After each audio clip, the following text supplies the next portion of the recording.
All right, so the directions for this problem is it says use the quadratic formula to find the solutions. Please round your answers to 2 decimal places. And we're given negative 4x squared minus 2x plus 9 equals 0. So I think the very first step is we need to remember the quadratic formula. So it's x equals negative b plus or minus the square root of b squared minus 4ac all over 2a.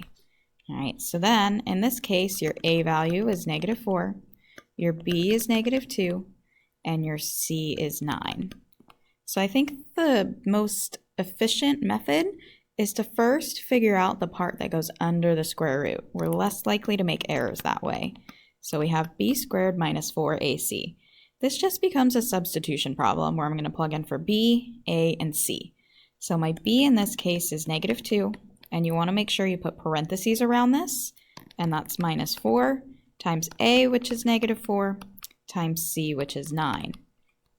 All right, so I think the best way to do this is you could either type this into a calculator exactly as you see it with all these parentheses, or you can evaluate it by hand.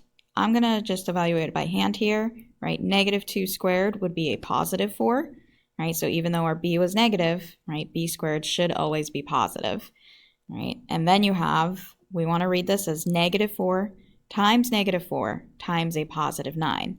Well, negative times a negative is positive, and that's going to end up being 144.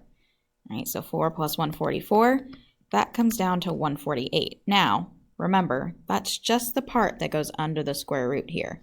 So really, I still have to keep going. I have x equals negative b plus or minus the square root of 148, right? That's the part I just evaluated, all over 2a. All right, so I'm going to go ahead and move my work over here. Well, that first negative lives in there, all right? That negative lives in the formula. So now my b value is negative 2. So see, I'm going to have a double negative there, which is fine. All right, and that is plus or minus, all right, I'm going to convert that to a decimal. It's 12.17, all right. All of that is divided by 2 times a, which is negative 4, all right. So now I can just start simplifying this.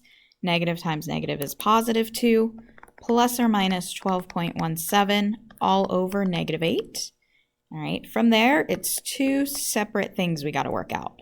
You have 2 plus 12.17, all divided by negative 8. And you have the other one, which is 2 minus 12.17, all over negative 8. Now, if you're going to use a calculator, make sure you put parentheses around your numerator. Otherwise, it's going to come up with some PEMDAS errors. But when you guys solve this out, all right, you should be getting negative 1.77 and a positive 1.27.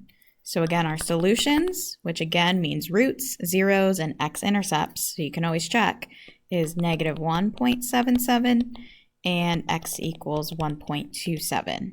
Again, one way to check would be to graph this equation on a graphing calculator and double check that these look like your x-intercepts.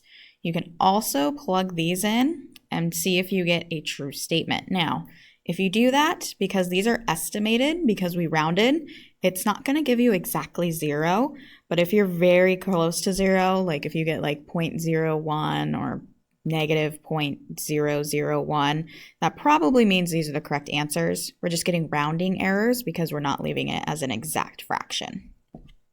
But there you have it. We solved this quadratic equation, negative 4x squared minus 2x plus 9, by using the quadratic formula.